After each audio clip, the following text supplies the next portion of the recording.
My friends, Purim is approaching. I want to explore this holiday like we do all of them and really delve into the depths of what this means. As we know, as we've explored all these holidays, the Almighty does not ask us to do anything nonsensical. He doesn't ask us just to waste our time and get drunk and shoot off fireworks for the hell of it. Everything he asks us to do is for a very specific reason in a very specific point in time to help us accomplish our mission here of completing the creation and establishing his kingship here. But I want to back up a little bit before we get into this and introduce our guest. And I want to explore something I began to look at when learning Torah and beginning to look at the world through the lens of Torah. And that was the rationale for a lot of the holidays of the secular world that I was engaged in. The mindless following of all these activities. I had a conversation with a Jew many years ago, and he said, these Orthodox Jews, I understand they don't celebrate Halloween. And I said, yeah, I don't think they do. And he asked, so why not?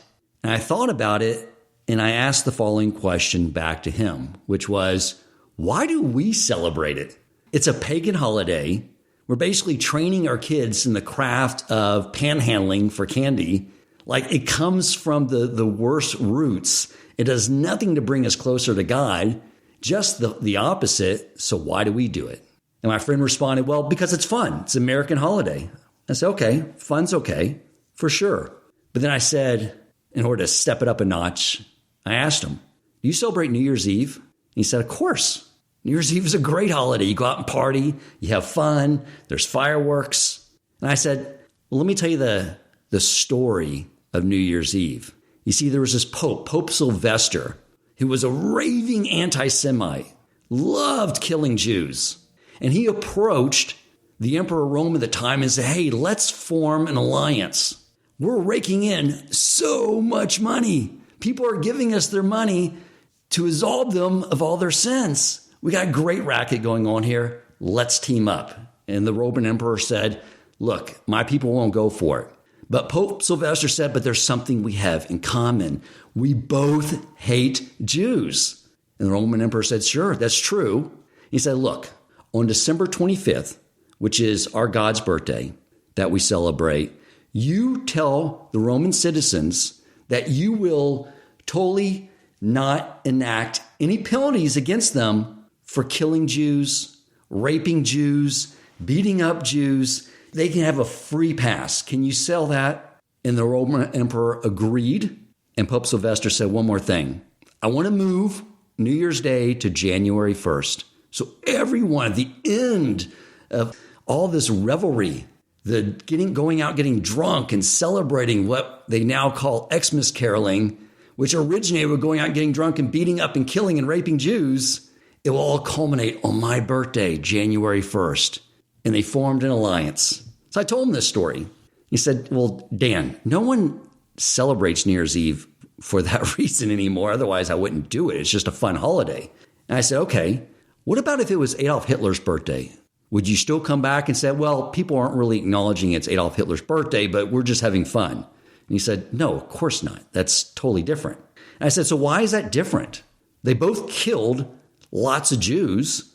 He's like, yeah, but after contemplating, it's like, I don't know, which is different. And I said, is it possible that it's because you saw the pictures and the videos and heard the stories of people who suffered under the Holocaust, that it's so ingrained in your mind that the thought of celebrating the life of a person who did that to your brother and sisters, that would create anguish? And he said, yes.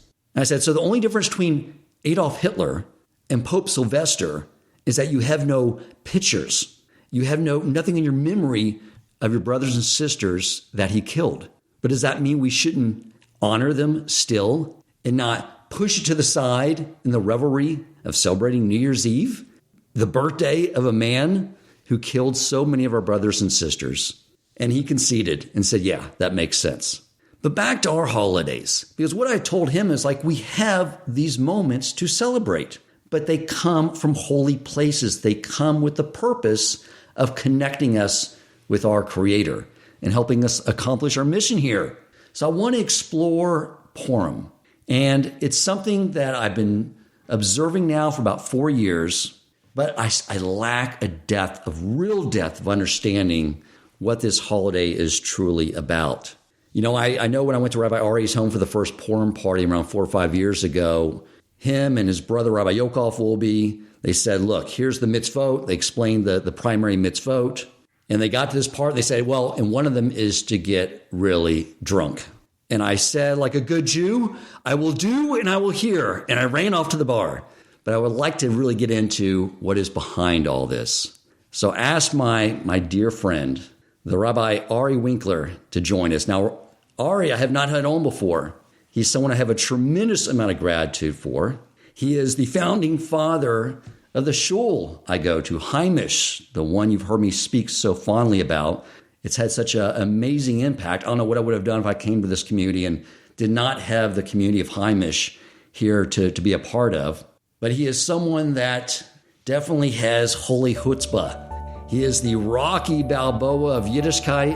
I want to bring on now Ari Winkler to talk about Purim. Welcome to the Shema Podcast, the podcast for the perplexed, where Torah insights, intertwined through personal stories, as well as interviews with leading Torah scholars, demonstrate the empowering qualities of Torah and mitzvot. For more great Torah learning through Torch, the Torah Outreach Center of Houston, go to torchweb.org.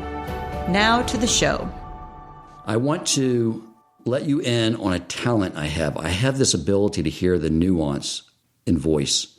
I meet someone, I hear them speak, I know exactly where they were born and raised. So, Ari, if you could begin by talking about what it was like growing up as a Torah-observant Jew in Midland, Texas. Hi, how are you? Midland, Texas was an amazing place growing up. I used to, actually, it goes back many generations when my great-great-grandpa came from the boats of Galveston all the way to Midland, and he got a job in the oil industry back before cars even existed. And since then, thank God, as my family became more observant, we made our way down south from Midland all the way to Houston, and here I am today. Thank you so much for having me on your podcast. You got it. As everyone could tell, Ari is not from Midland, Texas. He's not a born Texan. He definitely has the attitude of a Texan, but you are actually from where? Brooklyn, New York. Okay. Midwood, New York. All right. As those who know it. What brought you to Houston? So the weather was the main primary reason, just the beautiful weather. Love humidity. No, all kidding aside. So actually what brought me here was the idea that about 6 years ago, the community was a beautiful small community, very affordable. And as a lot of the Jewish Orthodox communities were getting to be a little bit expensive to live, the affordability amongst the schooling and just the tight-knit community looked like a perfect place to live. And 6 years later, here I am today. Beautiful. I'm glad you made that choice. All right. So talk to me and my audience. Tell us about Purim and what we should be contemplating, doing to get the real meaning behind this, besides just dressing up. We have many holidays in the Jewish calendar. As we all know, I'm sure that there's been podcasts regarding Sukkot and Rosh Hashanah. Most of the holidays are all biblical holidays, aside for two. And the only two that are not biblical, but they're actually rabbinical, are Purim and Hanukkah. And it's kind of amazing that till today, thousands of years later, we're still celebrating Purim and Hanukkah. And they both don't actually have amongst it certain biblical laws, but until today, we still have rabbinical commandments to do certain rabbinical laws. For example, the primary laws to actually do on Purim that we try to keep is reading the Megillah, which is actually really a letter. And the letter is one of the 5 Megillot. And when we read it, we actually fold it just like we would fold an old scribe reading a letter, as though somebody just got a mail back 2.5 some odd thousand years ago. And that would be one mitzvah. The other one is to give things to friends. Mishalach manot ish l're'ehu, to give food to a friend, to show friendship and the connection of the Jews. And another one is matanot le'avionim, to give charity to the poor. And last but not least is actually the simcha of Purim. There's a mitzvah to celebrate and that you need to be happy. Simcha means happiness. And there, as we know in Judaism, what comes with happiness is drinking wine and eating meat. And that would be the focus of the Suda Purim. All right, I have a quick question. So I've heard that that somewhere in the Torah there was some authorization provided to add an additional 7 mitzvot to the 613. Those are the rabbinical commandments. It's not in the actual biblical, but there are 7 rabbinical that would make 613 plus the 7 would be 620. So I heard that was hinted at or is somewhere sort of referenced, and that's where Hanukkah came from. I assume that Purim is one of those 7. So actually, you're absolutely right that one of those 7 are the reading of the actual Megillah. One of the 7 is blessings, different blessings that we have, because we don't have brachot really in the Torah. We're commanded to say a bracha after we eat, but not before, correct? Correct. Okay. Only Berchat Hamazon, which is from bread, from fully leavened bread. So if we go through the 7, one would be Hallel, let's say, i.e., which is something we don't do on Purim, which we were going to get to.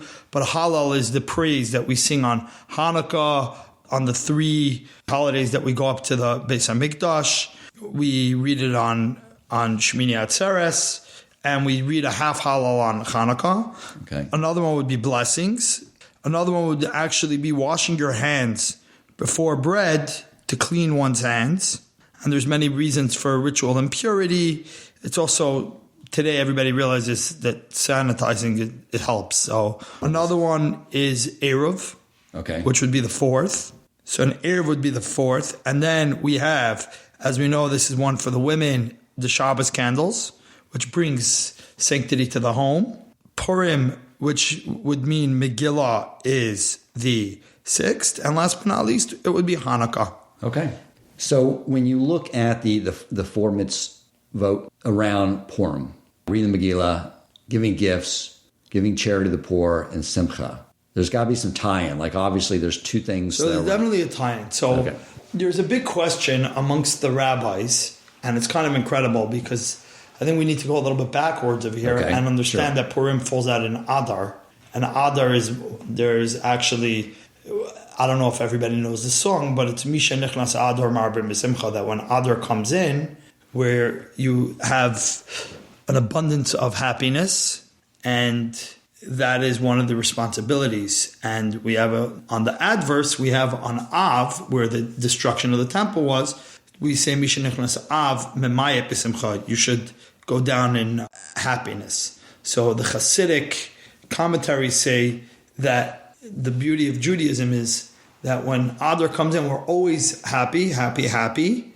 And until we have a holiday called Tu B'Av, which is the 15th day. Tu is Tes Vav, which Tes is a 9 and a Vav is a 6 in numerical gematria. Mm-hmm. And therefore the 15th of Av, it says again, you could be happy. So we have 15 days. You have to be Memayet B'Simcha. And the Hasidic commentaries say that means to be less happy, but still be happy. It doesn't mean to be sad. It means don't be so happy until you hit that Tu B'Av. And then all of the Chazal, all the rabbis say that there was never a happiness and a party like the 15th of Av. And that's when the happiness hits till Adar. And then Adar, we have a responsibility to take that happiness and elevate it a notch. And that's why it's Marbim on the Simcha. So we need to be even more excited. And then after that, we go all the way more excited till we hit Av again. It says, tone it down a bit. Right. This is destruction time. It's it's a sad time, and we know that the 9 days, and we know all that. And that's where really Adar is. So I wanted to get a little bit involved with Adar, especially this year, where we're actually very fortunate because we get 2 Adars. And 2 Adars is for several reasons, which is very, very exciting. Would you say that those 2 sort of bookends, what the Almighty is trying to tell us is, one, in the month of Av, recognize what you lack in the temple. Don't get complacent in the world that you're living, especially when you live in the United States of America in 2022. Don't forget what you're lacking by having the temple there and my presence there. And then in the month of Adar, but don't forget to be grateful, right? It's almost like the Almighty is telling us that, one, you control your emotions, and two, there's different states that also that add to joy. So I would, this is just my own personal opinion. I don't like using the word lack. I like using the word yearn more. Right. Because I always want to be grateful because everything's from the Almighty. So I definitely agree that in the month of Av, we have to really yearn and we have to go as if we just lost our own temple. And likewise, on Purim, we're supposed to be so grateful that there was this evil king that we're hopefully going to get to talk about. Please. with a more evil senior advisor, the primary advisor, which their whole job was to obliterate us into smithereens and just destroy us. And God saved us, and God always saved us. And that's what we're trying to celebrate here. Okay. So maybe start with a recap of the storyline, because obviously that feeds in. So the storyline was in the year 3389, 3390. We're going to just go a little bit back, and that's from the time of creation, which is about 1300 BC, a little less than that. And they were still in the 70 years of exile in between the two temples. And there was certain calculations that were going on because God promised that after 70 years, we'll have a new temple. The exact way to count 70, nobody really knew how it worked. Was it from the time of when he said? Was it from the time of destruction? How those 70 years play a role was a big discussion on what was going on. We're going to fast forward to the year 3396, which is when it was the third year of Ahasuerus' kingship. And that's when the Megillah basically begins. He seems to be the ruler of most of the world. He had 127 provinces. He had Hodu and Kush, however you want to translate it, whether it was Turkey and whether they were next to each other or not next to each other is a discussion amongst the sages, whether they were two cities and everything around encapsulated or they were two opposite ends and everything within it was the cities that he controlled. But he controlled a vast amount of cities. And that's where the story of Purim begins. He was married to a woman named Vashti, and he decided that based on the calculations, no way that the 70 years are not up. And God forgot about us, his chosen people. And to ensure that God forgot about us, he's going to make a massive party on behalf of one of his primary right-hand men, name was Haman, evil Haman. And he's going to make a party and for 180 days. And this party was like no other party like anybody's seen. He had everything. That's one hangover. If you like one, it wasn't a hangover because you didn't have time to get a hangover. Right. So it was actually continuous. But he had it all. He had good wine. He had good beer. He would have everything. If you were a vegetarian, you would have a vegetarian room. He had it all. And it was just the most incredible party. He wanted to bring his wife down to show off she was the most beautiful person. Amongst all the people were recommending that he bring his wife out. And part of the reason he did this was also for the Jews to sin and be subservient to him and Haman. So the Jews were at this event. Oh, all the Jews went. Even the rabbis went. The rabbis were like, this can't be so bad. He's inviting us. Sometimes we got to rub shoulders with the people in the high places to get things done. That was the beginning of the sinning, but that wasn't the beginning of obviously it's the beginning of the downfall because God's plan is everybody's plan. But the beginning was when his wife came down and he wanted to show beauty, and beauty, unfortunately, because of how image is everything, his wife was from the most beautiful women, according to the Gemara. Talmud brings that down. She came down and basically very quickly God was doing midah keneged midah, revenge for revenge, because she was already treating the Jews terribly and they would have to work on Shabbos, that she got what's called either tsaras, or she grew a tail, she had pimples, she wasn't looking her best. She was like, imagine like a good hour before a wedding, and your wife is like, I'm not ready to leave because I don't like what I'm wearing and what this. Right. So that on the extreme, as far right as you can go. And she's like, I'm not coming down. Okay, I didn't know this. And she was adamant she ain't coming down. And he's like, no, you're coming down. Not only are you coming down in your birthday suit because you're mine. I own you. And if we all want to go back a little, we got to remember that Achashverosh actually married into it. He wasn't primed to be king. He hooked it up through his wife's side. See, here she is. She's saying no, and she's like, by the way, almost like, remember, like I'm the reason. Fast forward, one of the main advisors, you have a big problem now. What happens when the wife of a king doesn't listen to the king? Everybody's going to be like, 1 second, king's not really in charge. You don't have much say. Off with her head. But the Mehuman, where most of the commentaries say it was actually Haman, and amongst some other advisors, recommended off with the head. And that's what he did. He killed his wife Vashti. And that's where our story of how the Jews heavily got involved were involved. Okay. He now killed his wife, and now we're looking for a new woman for the king. That does not make for a good dating resume. Definitely does not. But him being the king, he could bring any woman he wants to check it out. Right. And he was looking for the prime target. And he saw all these people. He looked wide, far, over a year, couldn't find anybody. He found this woman, Esther. And Esther was the niece of Mordechai, who was our hero of the story along with Esther. And he basically decides he wants to marry Esther.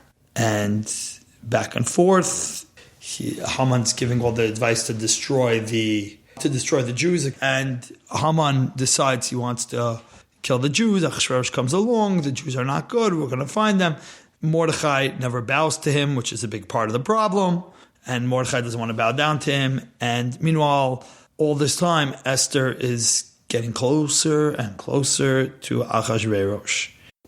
Basically, we're gonna try to fast forward through all the nitty gritty because it was back and forth. The king wants to do favors for anybody that saved him because he realizes that he owes favors to people, and maybe that's why not everybody's doing things. And he goes into his book of people who saved him, and he sees that he owes Mordechai a favor, and he goes to his best friend, his primary advisor, Haman, and says, "What should we do?" Haman has no idea who. Right. He's like, "What do I do for my best friend, for someone who saves my life?" He's like, what do you mean? You take his worst enemy and you take him by the horse and you just run him down the streets and you treat him like royalty and you make him like the king of all the royalty that the royalty should be. Achashverosh is like, that is the greatest idea ever. Do me a favor. Go bring Mordechai. Go get him. Put him on the horse. Get him up there. And that's what happened. And that's even brought down in the Megillah. All this time, they still don't know Esther's a Jew, because she's hiding that fact until the night that we need to get saved. And that night where Esther says to Achashverosh, I need to meet with you private for me and Haman. Haman had no idea all this time. He's all pumped. Wow, now Queen Esther, new queen, is inviting me private one-on-one. This is like the ultimate. And he's like, anything you want. Esther fell on Haman. It seems like an angel pushed her onto Haman, and then Achashverosh was a little bit upset, like, what's going on here? The queen. Achashverosh says, what do you want? He's like, somebody wants to kill my people. And Achashverosh is like, who? Just tell me. And she says, Haman Harahada is this evil guy right next to you. And Achashverosh bugs out and has almost remorse, says, off with his head. And Haman gets killed. His 10 sons get killed. And in the actual Megillah, if anybody has one of the Megillahs written on the parchment, you'd see that when it comes to Haman's children's names, you'll see it's read all in one breath to show that they all died at the same time on trees that were actually built to destroy Mordechai and everybody who didn't bow down. Instead, we did the whole flip, which is V'nahapachu. We did the opposite to Mordechai, and whatever was supposed to happen to Mordechai happened to Haman. Right. And that's basically Haman dies, his children die, we get saved. And the following year, we made it a massive celebration. And Shushan was on the 13th day, and regular cities is on the 14th day, and the walled cities would be on the 15th day. So we actually have a different Purim than Jerusalem. Okay. So there's this theme here that's continuing playing out in Jewish history, because there's this aspect of God's very hidden in this story. So that theme actually plays out in Megillah more than anywhere else, that the hidden part of God is so hidden, because there are two, like we said, of the 7 rabbinical laws, 2 out of 7 is Purim and Hanukkah. Hanukkah is God's reveal, and Purim is the adverse of that, is God's hiddenness. Also, Hanukkah, the difference was Hanukkah was a spiritual destruction, and Purim was a physical destruction. Right. So Hanukkah was the Greek saying, get rid of God in Torah, but live physically. And Purim was just the opposite of being physically annihilated. But both these things, I think what God is sort of wanting us to see is that there are going to be some times where the revealed miracles, but even in times like now where he's very hidden, I think he wants us to know that there are hidden miracles that he's doing all the time to protect. Absolutely. That's why it's so, I think that's why we do both. I think that's why those are the two things that are going to remain with us forever, according to all the rabbis, that even after Mashiach, that there's going to always be the hidden part of God. And he's always doing that, like Purim. Always the revealed part of God, like Hanukkah. You just open your eyes in the morning and there it is. God's there. You look outside, it's just there. And then there's the hidden part where, like, you put in, like, let's just say with people with investments, they put in, I find like the 80-20 rule applies for the businessmen, where 20% of their investments make 80% of their profit and the other 80 make 20. Right. But what's also interesting, nobody likes to talk about, is usually the 20 that make the 80 is usually the 20 you think are going to make the 10. And the 80 that are making the 20, you think the 80 is all the money. Right. So that's God's way of saying, I'm in charge, you do what you got to do, right. But I'm the man, I'm the one who's in charge. And which is very true. And I find that on a personal level, like every time I'm like, I'm going to make so much money in this deal, either it turns sour or not. And every time I'm like, oh, what a dumb idea. Okay, a friend of mine convinced me to do that. What? That turned the return? That's incredible. So that's God's hidden and reveal on a daily. Right. We just have to open our eye. One of the things is that since Mount Sinai, God's more revealed revelation has been dimming. And I heard that the closer we get to Mashiach coming, it's going to get more and more dim until finally it just is a full light of him in control, that he's here. And so it's I think that's always so important for us to know that sometimes there's not an outward miracle, but it's happening. I actually just learned this past Shabbat, where it's very interesting, but I'll try to keep it on a simple term, that the sun gives off a lot more light than the moon, but the sun is a lot further away. You take light like that, further away it is, the more it lights you, and the more the reveal. And on darkness, the adverse, the closer it is to you, the less it's going to light up. So although we may be seeing God on a much dimmer level, it's because maybe he's a lot closer to us. So we don't get to see it, kaviyachala, like, so to speak. But on the opposite, there are times I think that even little children today, and everybody knows, like, God's walking with us. God's with us. You just have to open your eyes. And that's how I relate to it. If otherwise you could get a little bit jaded, like, where's God in all of it? But the second you start realizing, it's just like light, and God's with us. We just have to see it. And light's more visible when there's more darkness. Go back, because there was also a steps. You know, the Jews had sinned. They got lured into the festive party. I'm sure there was a lot of things going on. I don't know if it was kosher food. There was kosher food? There was kosher food. Yeah, 100%. Everything. There were no sins. That was the hook, line, and sinker. By the way, that's always the hook, line, and sinker. I'm not doing anything wrong. It's always the hook, line, and sinker. The tricks of the evil and the Yetzer Hara is always the same. It just changes. It morphs. But it's always, you're not really doing anything wrong. I'm sure there were some immodestly dressed women, or no? I don't know, but even if so, maybe there were different rooms. I walked by, I'm not doing anything wrong. It's always I'm not doing anything wrong. That's the way Yetzer Hara always gets you until you're so deep in the mud that you don't realize you're doing anything wrong. Very few people do things wrong and then they're like, 1 second, this is wrong. We're always answering that it's not so bad. And that's usually how it all began. Once the decree by Haman was out that he was going to annihilate the Jews, there's a fast. So after the decree came out, everybody realized we're done. They had a freak. They had a freak out, a meltdown. They listened. They listened to Mordechai and they asked him, what do we do? What should we do? And he guided them through days of repentance, fast, and actually, incredibly, it was Pesach by night that they fasted. I didn't know that. It was, and that's the redemption to redemption. That was what was happening. They repented. Now, I also heard that, the Midrash talks about the giving of the Torah, that when it came to the written Torah, we said, we'll do, we'll hear, we accepted. And then it came to the oral Torah, he took Mount Sinai, turned it over our heads, forced it on us. But it's something about Purim was like that we accepted the oral Torah and said, we accept this too. There's a lot written on it that once we accepted the fate and repented and listened to Mordechai, who was the leader of the rabbis, there were some other massive rabbis, we then accepted that as everything, as the be it end it, that the written Torah is 1,000% we're accepting. The oral Torah we're going to accept 100%.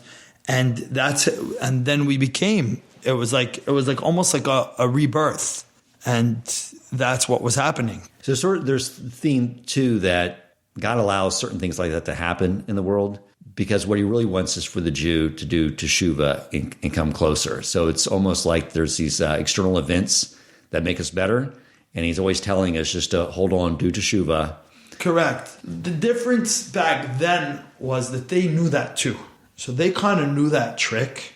And that's why they made the party, because they were like, let's make them sin. God's not with them. Which they knew the kryptonite, so to speak. The kryptonite of the Jews is when we sinned. And the fear is always us repenting, because that would obliterate any form of negative and evil within the Jewish world. So obviously you mentioned one of the mitzvahs is to read the Megillah, just to reflect on this overall story and the way God interacts with it. But talk about the other three and how they're related. So the giving of the charity is actually, and I didn't even mention, but there's a custom that people should also dress up. That comes along with it. But these are customs more. But the giving of charity comes along with the reading of the Megillah. Because when it seems from the Talmud that when people would read the Megillah, I mean, until today, you see it, that's when people were going for the charity. And the idea is that we're trying to help everybody. Just like God helped us, we're trying to help everybody. The same idea with the Shalach Mano, where you give gifts to friends because you want to show that God saved us and we're all one unit.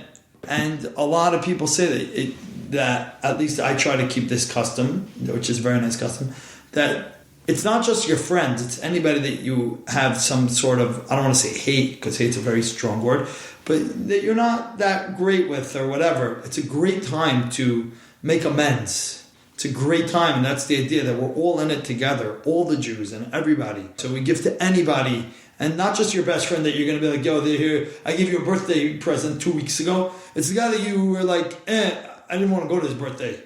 That's the guy. Because that's what makes the connection. The Almighty wants us to stay connected, look at ourselves as one. Adhesiveness of the Jews. We are one unit. We are one unit.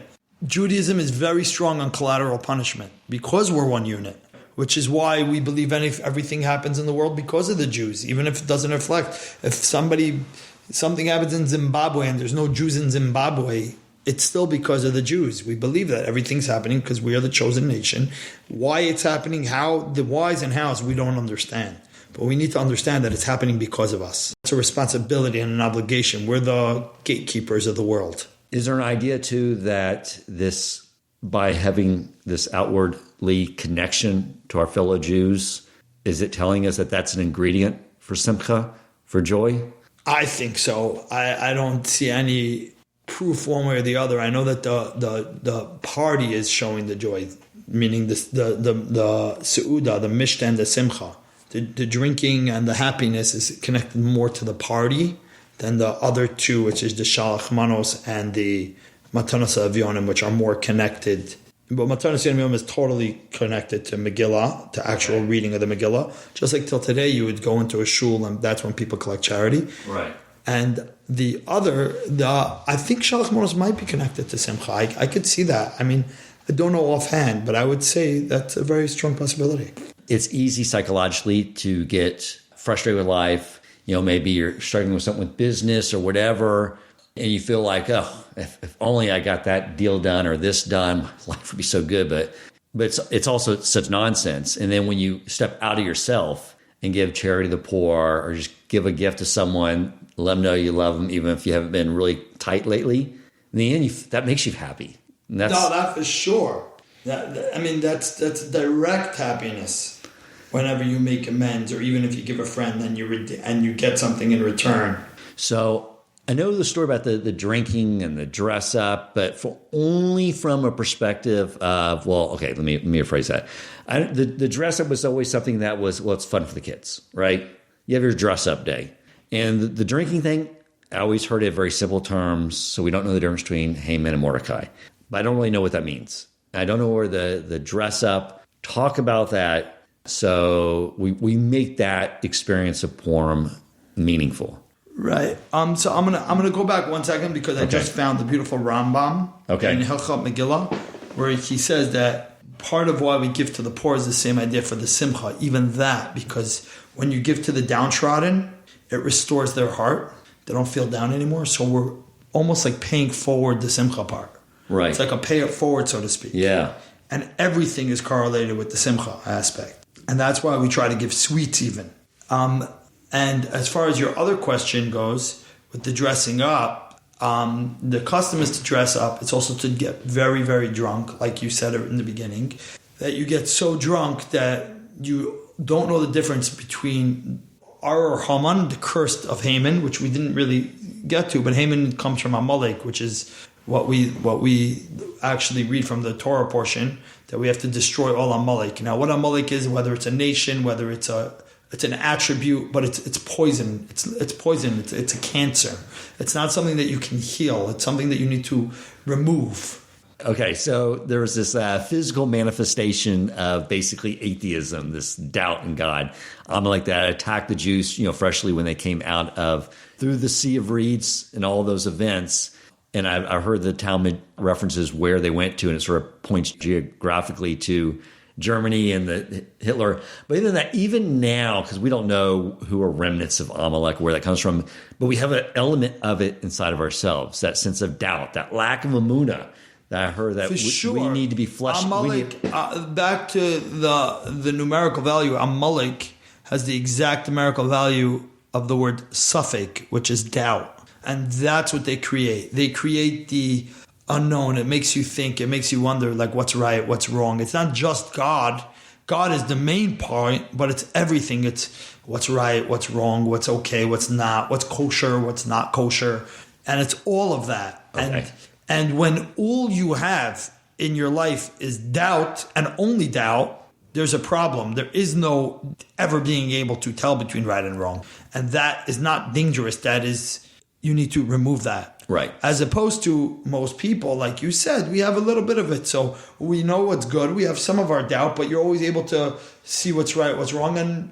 But since we're not out really on the prowl with our sniper guns, we focus everything's internally in our generation. So we're using this opportunity to know that when it's darkness and when we are doubting, is God there, to remove that Amalek inside that doubt and... Yes, absolutely. Deep in our emunah. We're 100%, Dan. I'm glad you asked that, because we're not looking. We're like we say, we're the man of the book. We're looking to help ourselves and remove our own doubt. We're not looking elsewhere. There's a rabbi 200 years ago. He said that when he started off being a rabbi, he's going to fix the world. Then he realized the world is big. So then he said, I'll fix my country. And he realized, the country is huge. And then he went to fix my city. And then he's like, I'll fix my house. And then he looked at his wife. He's like, even her I can't fix. You know what? I'm going to focus on fixing myself. And that's a lifetime. Exactly. Exactly. So, that's really what we're doing. Right. over here. But the reason I was bringing up the Amalek part was because that's really where the story of Megillah comes, and that's really the celebration that we beat the doubt within us, and we destroyed the Haman, who we know was a descendant of Amalek after. It's not like we knew at the same time or whatever. We have now the lineage of Haman, and we know that he was a descendant of Amalek, and therefore, also you can see it by his actions. You clearly see his actions were not rational and from every second of the way. Yeah, driven not even for his own self-interest, just like Amalek in the Torah. Correct. It's just out pure hatred. So pure hatred and doubt. So what really is the whole idea of dressing up and getting inebriated? So the idea of dressing up is back to the Hanukkah and Purim, that on Hanukkah everything was a revealed miracle, and Purim nothing was revealed, to the extent that they didn't know. The idea is that everything was so hidden that we dress up to show our hidden side. Okay. And therefore, the same idea, we get drunk, so we're trying to show God that one day a year, because God did it in a hidden message, that you don't know the difference between Haman and Mordechai, and you also don't know the difference between Zeresh, which was Haman's wife, which we never mentioned her name, and Esther. And that's what we say. We don't know the difference between the greatness of Esther and the cursing of Zeresh, evil of Haman, and the greatness of Mordechai. And that's how inebriated you can get. Same idea with dressing up. But I still don't get, like, what is the benefit? What are we supposed to be learning by not being able to, by being inebriated to where we can't tell the difference? So there's two major benefits that I see. The biggest benefit is it's your one day to reflect that you just let go. And if anybody's ever gotten seriously drunk, you let go. Okay. And that the benefit of that is the Talmud says that nichnas yayin, if you have intake of wine, yatsa sod, your secrets will come out. Okay. And yayin and sod have the same numerical value. Okay. Which is kind of true always, because as they say in a business deal, you really want to know what's going on in the other company? Take them to a really good bar, spend a lot of money, and you'll save a lot of money and hardship later on, and you'll find out what really goes on. Right. So, same idea. But on Purim, we're doing it for the opposite effect. We're drinking the wine, so our secrets of goodness comes out. Right. And it's a holiday. Right. And it's a day of partying.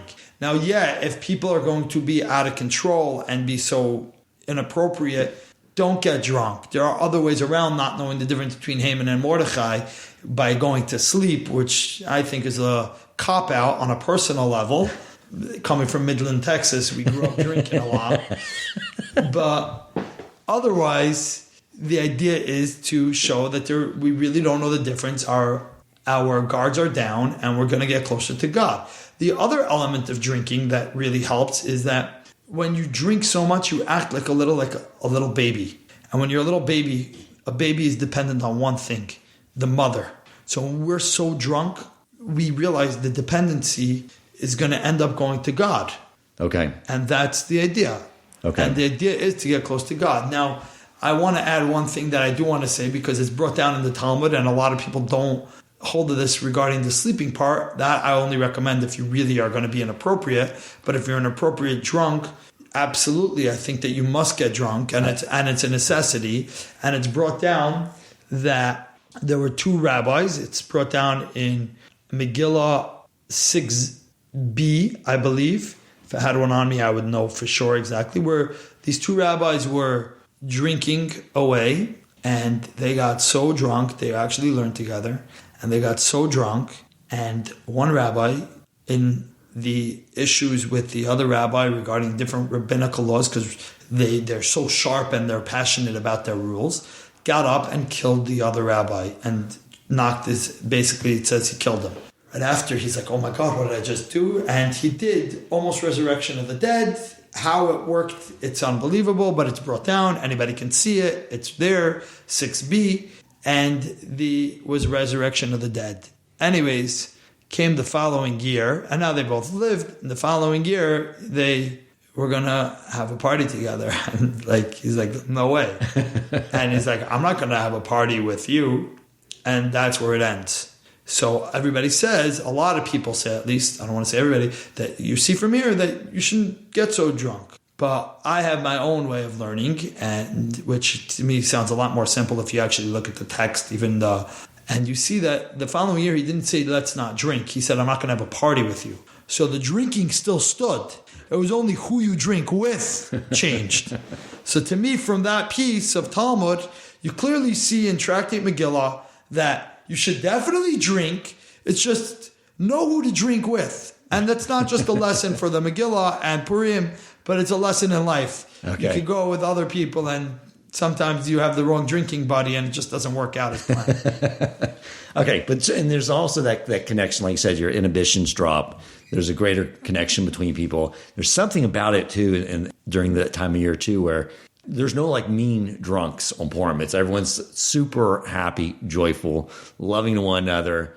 I mean, there is a different. I think the massive difference is it's the Adar factor. It's the Marbim B'Simcha. It's like we're doing it for a purpose. It's not to run away. It's to get closer.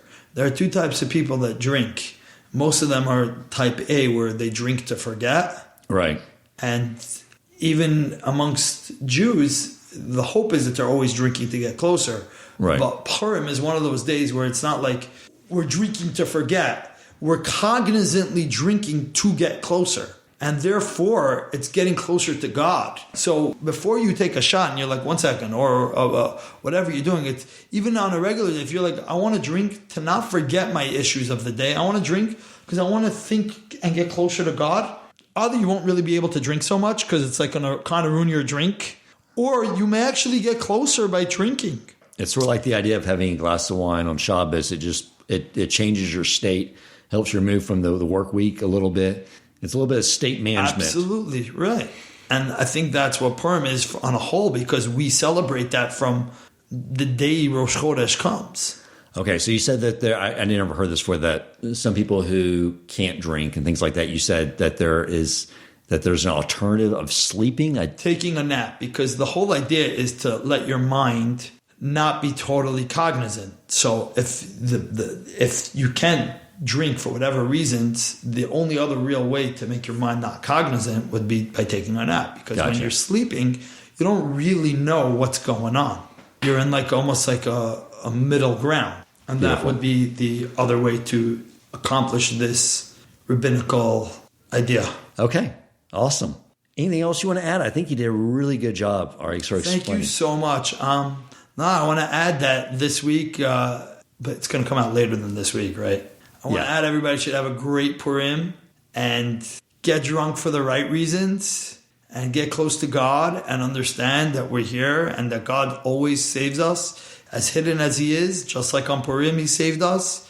And hopefully we can all get closer and bring the Messiah as soon as possible. Hopefully it'll come out even before the podcast. Amen. Thank you so much. Thank you, Ari. And if someone was interested in visiting your shul, if you're looking to come to Houston on business or meet with family, tell them how to get in contact with Heimish. If you're looking to come to Houston or meet a family, you can get in contact with Heimish either by going to heimish.org. That's HEIMISH.org. Or you could just go to the Torch Center website, which I'm sure Dan has said multiple times, and they will definitely get you in touch with the right people to have the greatest Shabbos here in Houston. And if you're stuck in the Midlands, just give me a call direct. Dan has my number. Thank you so much. Thank you, Ari.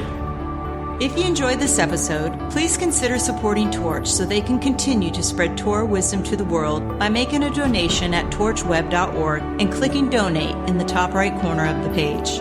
And if you would like to get in contact with our host with comments, suggestions for future topics of learning, or questions for him or his guest rabbis, you may email him at president@torchweb.org.